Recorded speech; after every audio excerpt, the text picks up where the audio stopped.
L'émission qui suit a été réalisée par les membres de la communauté avec l'aide de Télé Cogeco.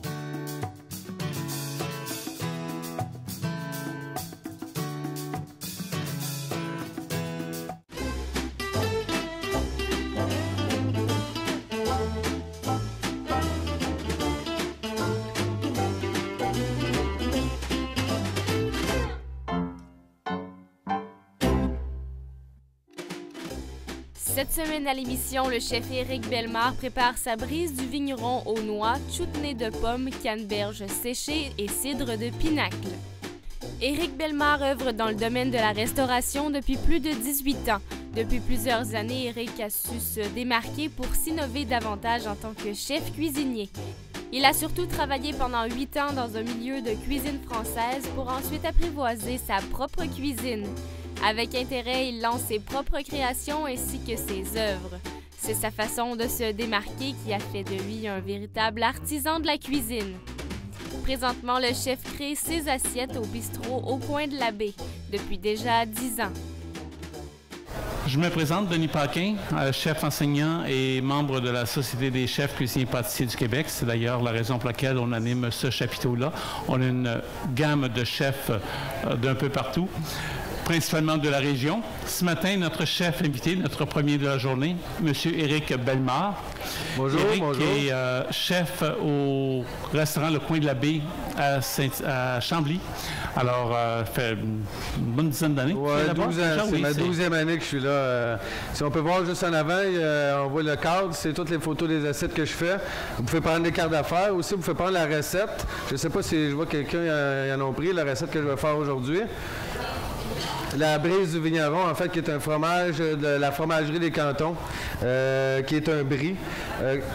Je vais le faire aux noix avec un chutney de pommes, canneberges séchées et cidre pinacle, qui est juste ici à côté, au kiosque 62.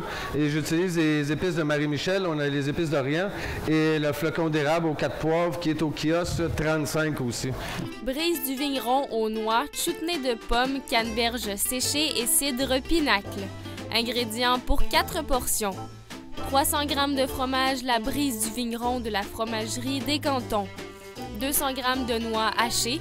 2 pommes épluchées et coupées en petits cubes. 60 g de canneberges séchées. 1 once de cidre pinacle. 1 once et demi de sirop d'érable. 2 œufs battus. 150 g de farine tout usage et une friteuse à 350 degrés Celsius.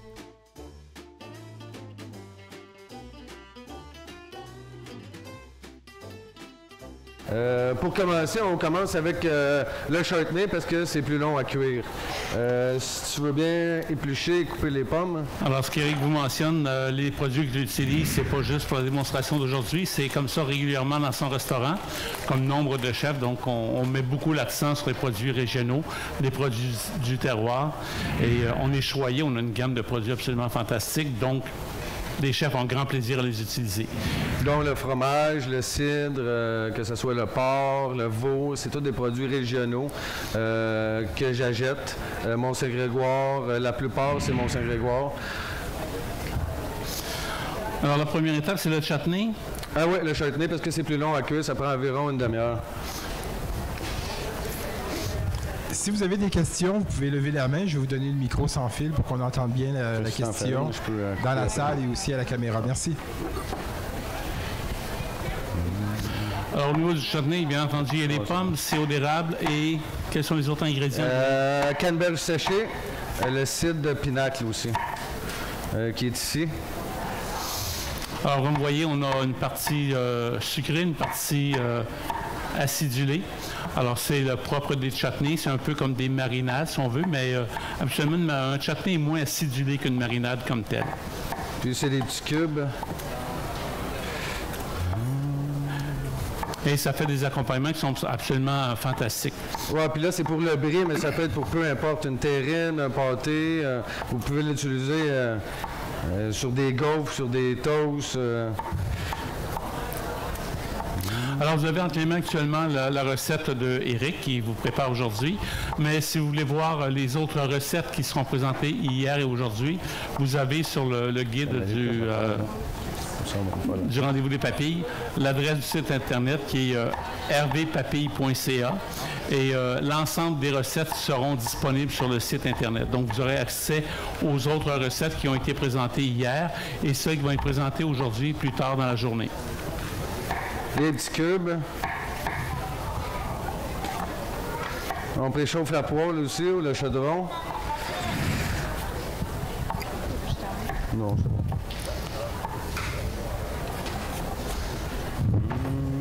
Sans rien.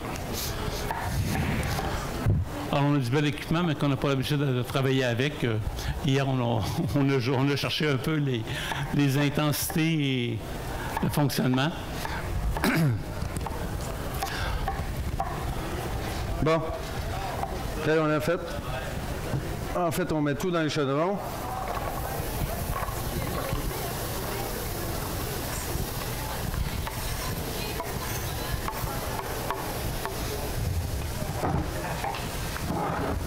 Avec le sirop d'érable.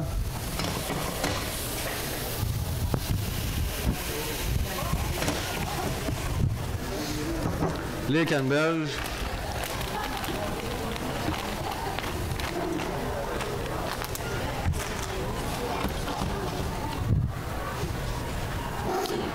Alors, vous s'en voyez là à peu près, mais un chef, quand ça fait maintes et maintes fois qu'il refait la même recette, le 60 grammes de canneberge qu'on a pesé à plusieurs reprises, quand on le verse, on sait exactement ce que ça représente. Ouais, ça environ une poignée. Ça prendrait juste. Alors, on mesure beaucoup à l'œil et au volume qu'on voit dans nos casseroles comme tel. Mais on serait surpris de voir lorsqu'on prend la poignée, on la pèse à quelques grammes près, on est dans des bons poids. On va mettre un peu de sel. On peut même mettre ça. Ça va peut-être être petit. Ah oui, c'est bon ça.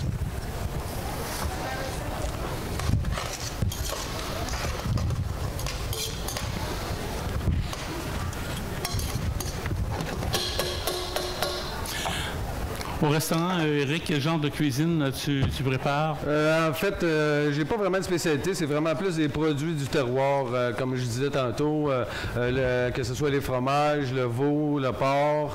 J'ai une table d'hôte qui change à toutes les saisons. J'ai un menu à la carte. On peut aller voir sur le site Internet ou sur Facebook aussi. On a un groupe sur Facebook qui change selon les saisons et selon les producteurs, ce qu'ils ont. Là, on va mettre les épices d'Orient de Marie-Michel. Environ une cuillère à soupe et demie. C'est là que vraiment qu'on va sentir les effets des épices, qui est fait à base de cannelle, clou de girofle, poivre, cardamome noir. Ça sent un peu la tourtière. Piment de Jamaïque. Et la piment de Jamaïque aussi. Alors, les épices, vous avez la chance d'aller voir son kiosque à Marie-Michel. Elle a vraiment une belle gamme d'épices qui sont vraiment goûteuses, savoureuses. C'est au kiosque 35. Là, quand on a bien sué, on déglace. Environ une once de cidre de glace. Puis tantôt, elle me parlait aussi, quand j'allais la voir pour aller chercher le cidre, elle me parlait du coureur des bois. C'est un autre cidre, mais à base de sirop d'érable, qui est vraiment plus sucré, puis qui goûte vraiment l'érable. On pourrait l'utiliser, mais si on l'utilise lui, je ne mettrais peut-être pas de sirop d'érable, parce que ça va peut-être être beaucoup, un petit peu sucré. Là. Ça commence à sentir, là. Bon, ensuite, ce qu'on va faire, c'est pour le brie, en fait. Alors, si vous avez des questions, je n'ai pas levé la main pour poser la question. Mademoiselle a un micro qu'on puisse bien entendre vos questions. Si on n'a pas de cidre, est-ce qu'on peut le remplacer par quelque chose d'autre? Oui, ça peut être... pour un chutney? Oui, ça peut être tout à fait... ça peut être un alcool, peu importe l'alcool. Vous pouvez le mettre, que ce soit une liqueur, liqueur de cassis, liqueur de poire. Ça peut être un autre cidre aussi, c'est pas obligé d'être pinacle. Moi, j'utilise pinacle parce que je l'ai dans le restaurant, là. Mais sinon, ça peut être un autre cidre aussi, là. Avec du vin... C'est plus un vin de glace, je dirais, mais juste du vin, ça sera peut-être pas... juste à fouetter les œufs. Sinon, à défaut, si on voulait éviter l'alcool complètement, le meilleur substitut, ça reste le jus de pomme. C'est ce petit côté qui va se rapprocher le plus du cidre, c'est ça, mais l'alcool en moins, bien entendu. Et comme le cidre ici est quand même une touche de sucré, c'est pas juste du jus de pomme, il y a quand même autre chose, donc ça permet de rajouter du sucre à la recette. Donc, si on ne prend pas cet alcool-là, on goûte et on évalue le dosage du sucre pour équilibrer la recette. Non.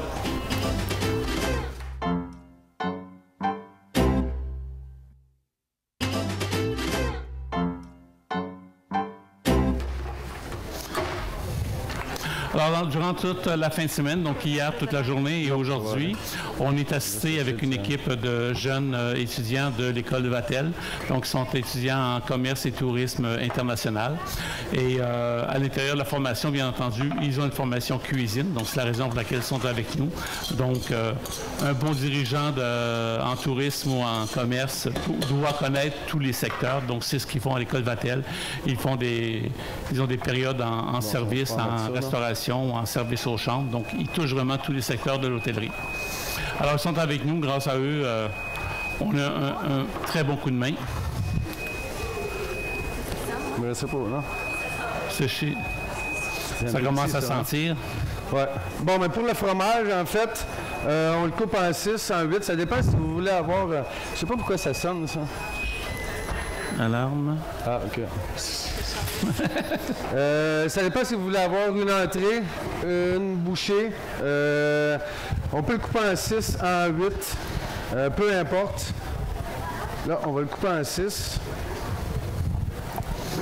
Alors, souvent, l'ensemble des recettes qui sont présentées, on peut jouer sur la grosseur des morceaux pour, dépendamment si on veut en faire une entrée carrément au début du repas ou si on veut en faire des bouchées pour un cocktail ou autre. Là, au début, on le met dans la farine. Puis ce qui est bien important, c'est d'enlever l'excédent de farine pour pas que ça goûte la farine. Parce qu'avec un fromage, on va le paner 2 fois, farine, œuf, et ensuite on va le remettre dans la farine et dans l'œuf. Parce que si on le fait juste une fois, ce qui va arriver, c'est qu'on va le mettre dans la friteuse, puis on va le ressortir, puis le fromage va tout avoir sorti dans la friteuse. Tandis que si on le panne 2 fois, ben au moins... ça nous permet de faire fromage va rester. Une croûte à l'extérieur pour retenir le fromage fondant à l'intérieur.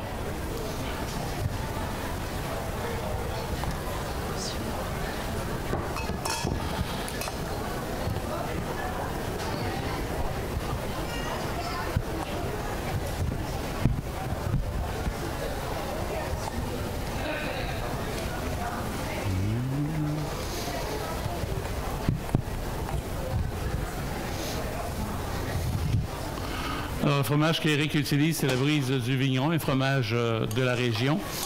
Alors, c'est... Merci, Yann. Bonjour, Yann. Alors, mais par contre, on peut remplacer par n'importe quel autre type de fromage à pâte molle, genre un peu camembert ou brie. Mais toujours avantageux de privilégier nos fromages de chez nous, ceux de la région. Et là, on le met bien dans l'œuf. Il faut vraiment qu'il y ait de l'œuf et des noix partout. Sinon, encore là, ça va couler. Hein. Et si vous avez des enfants, vous pouvez faire ça avec les enfants. Hein. Ils vont bien s'amuser. Ils vont lancer de la farine partout dans la cuisine. Ça va être génial. Jeune ou moins jeune, hein? Ouais, ça, on n'a plus besoin.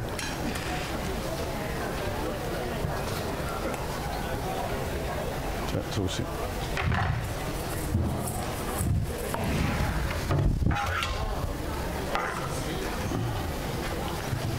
Là, ensuite, si on voit bien, ça donne ça ici. Ça peut être en petits cubes. Si vous voulez faire juste des bouchées, vous pouvez le couper en 6, en 8, en 10. Vous pouvez le servir sur un petit pain aux noix aussi grillé. Pain au raisin. Ouais. Là, après, on le met au frigo. Puis là, je vous en ai fait, mais en bouchée. Il faut vraiment le mettre au frigo au moins 15-20 minutes, là. Parce que là, il commence à être mou. Après, il faut qu'il soit un petit peu durci pour le mettre à la friteuse.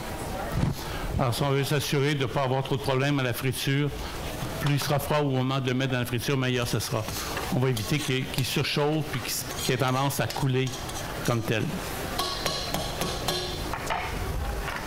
Là, après une demi-heure, on l'enlève, on le met au frais, puis ça va donner ce que j'ai ici. Je vais mettre ça là.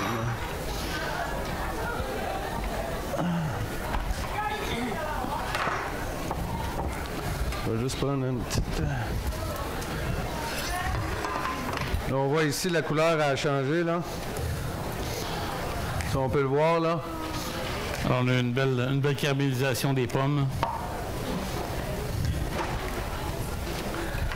Là, pour la friteuse, moi j'ai apporté une friteuse, mais ça peut être très bien fait à la poêle ou juste au four. Moi, j'aime mieux la friteuse parce que ça devient plus croquant. Mais on peut très bien le faire à la poêle ou au four aussi. On le met à 350.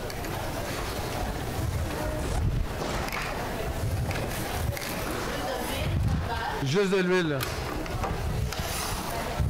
Là, on les dépose dedans. Oui, à la poêle, si on mettait du beurre, le petit lait de beurre brunirait rapidement et ça aurait tendance à faire brûler la chapelure. Pardon? Oui, mieux avec de l'huile. Je vais peut-être en faire un gros pour la... Ouais, ce qu'on va faire, ouais.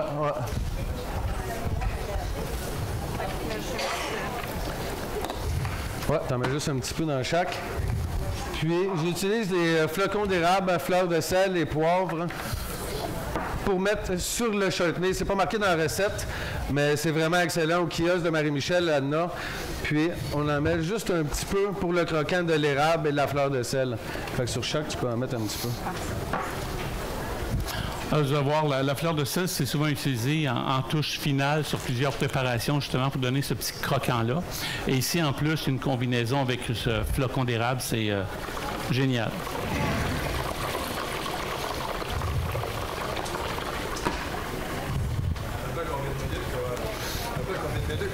À la friteuse? Environ 4 à 5 minutes. Dépendamment de la grosseur, là, ils sont vraiment petits. Mais si on faisait les plus gros comme j'ai fait, c'est un petit peu plus long, c'est au moins 5 minutes. Tandis que c'est là, 3 minutes, là, ça va être prêt.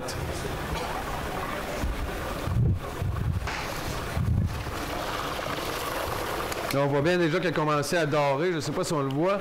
Je pense que oui, je vois bien. C'est bientôt prêt. Et ta friteuse est à... 3,50. 3,50? 3,50. Sinon, au four, si on le ferait au four aussi, ça serait un petit peu plus long. Ça serait environ une dizaine de minutes à 350. Et au four, c'est un peu comme à la friture. Il faut éviter de surcuire parce que là, le fromage va surchauffer, il va devenir excessivement coulant. Et on va avoir une belle croûte, mais vite.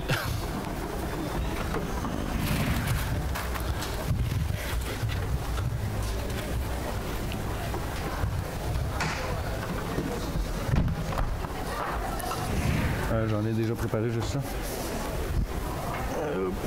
Attention, Denis. Alors, ce qu'on fait, on le met sur un papier absorbant.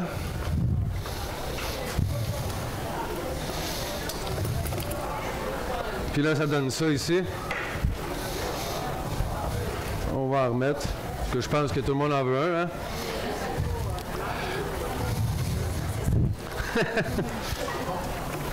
S'il y en a qui n'en veulent pas, levez la main. On les cherche, c'est bien levé. Puis là, en fait, ça peut donner ça ici.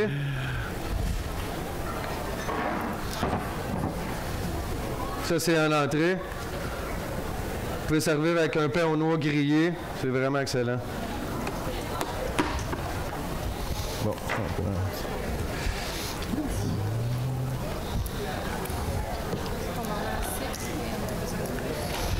on peut en faire encore.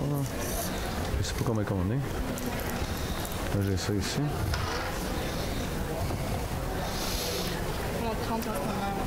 OK. Ouais, je pense que ça va être correct. Ouais. Excellent. Donc, on va mettre... À peu près ça, 25, 30.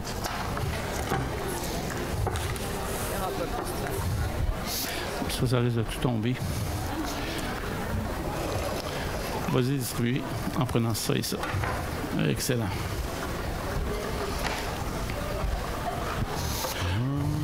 Voilà, donc... vous pouvez déguster. On en est à l'étape dégustation. On vous remercie de votre participation. Merci beaucoup, Éric. Ça fait plaisir.